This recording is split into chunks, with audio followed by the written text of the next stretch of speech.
Hey everybody, Scout Crafty here again. It's Mishmash Monday. I hope you had a fantastic weekend.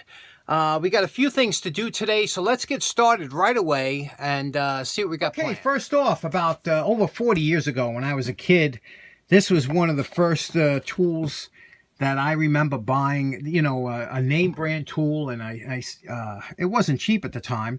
And this was a vice grip, Peterson vice grip, and I remember buying this, and this has saved me more than any other tool I own. This thing has come through for me, and it's just a perfect tool. Well, the good news is I was watching my buddy Not Too Fast for You to See, and he did a review on these, and I had to go out and get them because they're Malco makes them, and that's the company I was talking about that, you know, as far as advertising goes, I think they could do a little bit better, but Malco brought the Peterson plant where those vice grips were made, and they started making them again with some of the same employees, and the fit and finish on here is far superior than the originals. Now also they're supposed to be using the same type of steel, so this is something that I'm really looking forward to trying. A couple improvements, but very nice little tool here.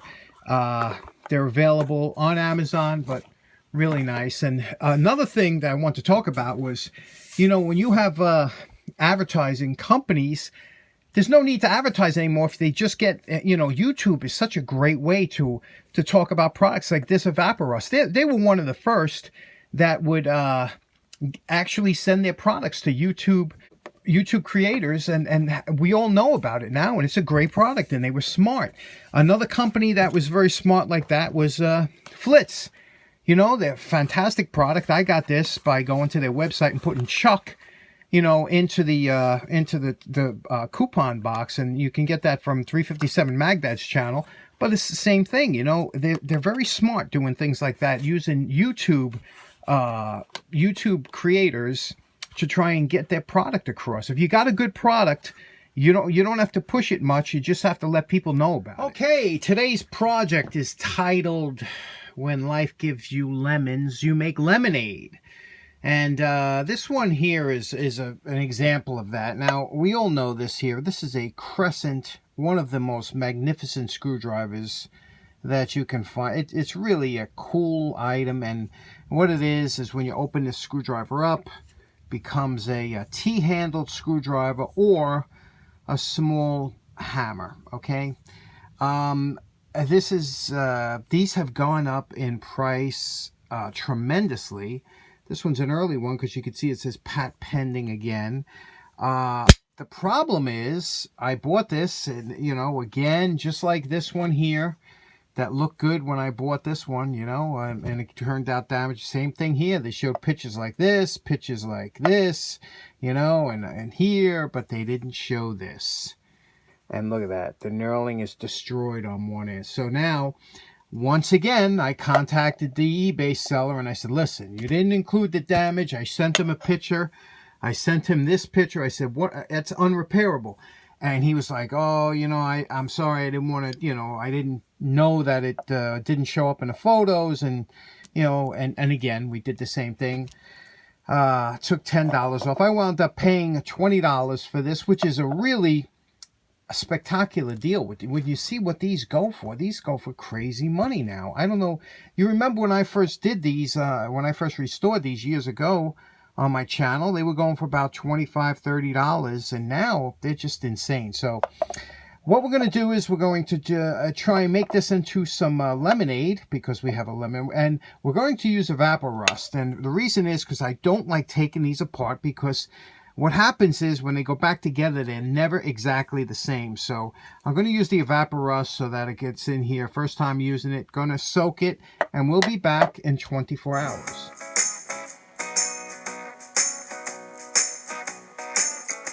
Okay, it's been in here for a day, so let's go check it out and see what happened. Okay, now it's been 24 hours in the Evaporust, and you can see here, I rinsed it out, and that's why we went to, you can see it's nice and clean in there now, no rust remnants. And you can also see here, it was up to here, and you could see that parting line where it was in the Evaporust, you know, just up to here, and it took it all the way down. But I didn't do the whole shift. We're going to be doing that anyway, but Now the key is that, like I said, this is the whole part is up here. This is the part that we're going to have trouble with, and I'll show you what I had planned for that. But right now, let's take it to the wire brush and see. Okay, this is the preliminary wire brushing evaluation. You can see here a little bit of it's probably nickel plated. I hate nickel plated, never holds up. But now you can see here the handle looks good, right? Except for this top part. Now this is the part that you say, well, there's really nothing you could do. It's banged up, it's chipped, but I had a plan when I saw this. I said maybe I could do something with it. I'm going to take a chance because, you know, it's cheap enough that I can always use it as a... if you've never tried or felt one of these screwdrivers, it has a quality feel to it unlike almost any tool. It's definitely worth getting. You know, if you can pick one of these up fairly cheap, do so, because they're just fantastic. So let's see if we can do what I thought I wanted to do on top here. We're going to take this and flatten it out, hopefully.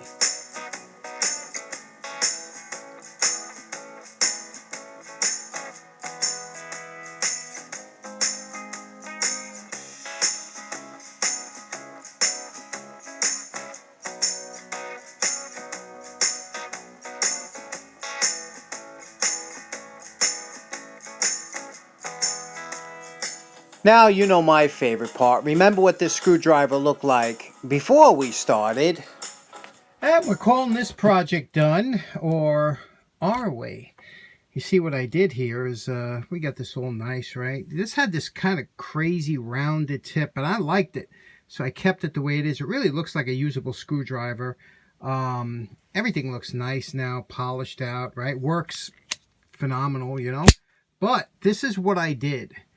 And you'll know why. Long-time viewers of the show will probably figure out why I did this. Look at this. I put a flat. Okay? A flat here where it was banged on or whatever. And you could see here a nice mirror finish. What could you possibly put in that flat? Let's think about that. Okay, here we are in the attic. You know what that means? That means we're going to do some engraving with the new Hermes Engravograph under supervision. You don't usually see it up here when the sun is, look at that. You don't usually see it up here when the sun is just setting and coming through the side windows up here. But we're going to pick out a nice font. Let's get that. Now there are different fonts here. You could see, you pick out a letter here. You can see that's a Q, and there are different fonts that we can pick. This one here is kind of a cursive, but not really. So I'm going to see if I have something different. I'm not feeling this one for the screwdriver. The screwdriver is already set up into the Engravograph with the flat side. Years ago, you would have to buy a set of font for every font that you wanted. And this was a block. This is block font and capitals. They also have capital. They have a lowercase lettering, you know, and here's your numbers over here. And then what you do is you just take the letter and you spell out whatever you want to spell onto here. You see now we spelled out what we want to print on there, Scout Crafter in block lettering. And we have here, and then what we do is we have this little follower here. You'll see there's a little follower. This tip here, right here, follows in that letter. You place that little follower in that letter, and when it goes around, you see what happens, that the little, I have the cap on here, but that cap comes off and it'll engrave in there.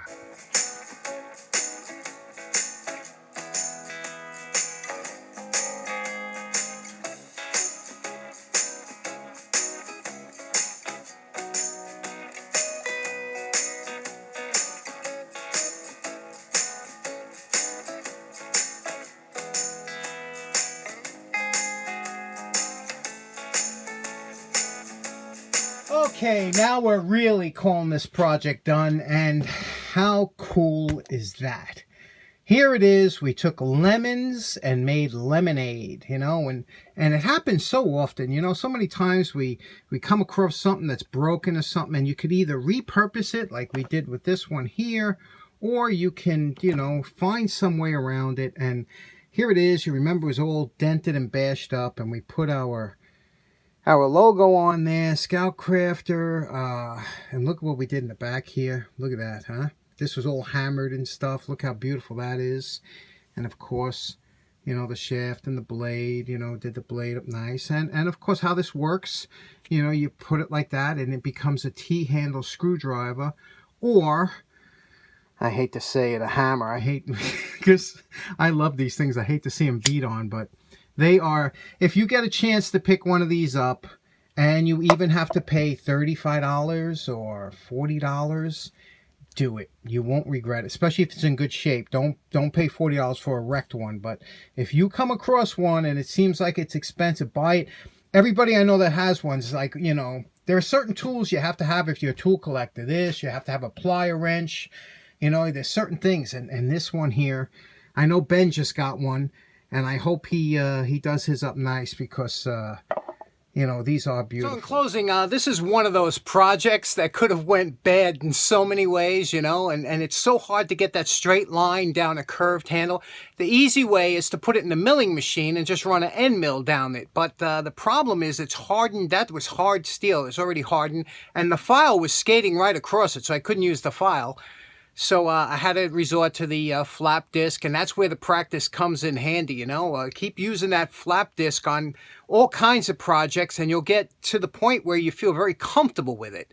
And that's the point we all want to get to. Anyway, thanks so much for tuning in. I hope you have a great day, great start of the week. Take care now. Bye-bye.